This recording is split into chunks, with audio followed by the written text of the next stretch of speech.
مش فاهم. انا عايز افهم، انا مش مستوعب هو ايه اللي الاهلي بيعمله ده؟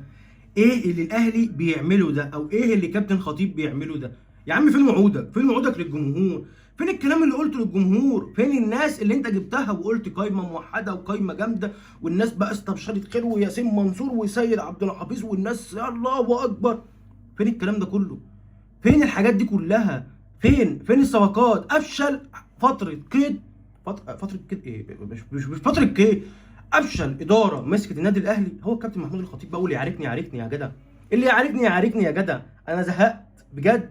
محمود الخطيب اسطوره، محمود الخطيب اسطوره كره القدم معروف. طب اداريا فاشل. فين بقى؟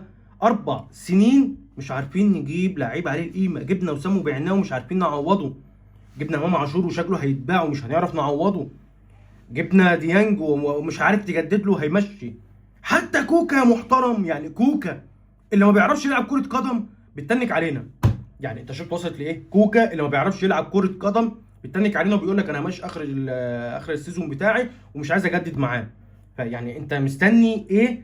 ان احنا نوصل لمرحلة اكتر من كده.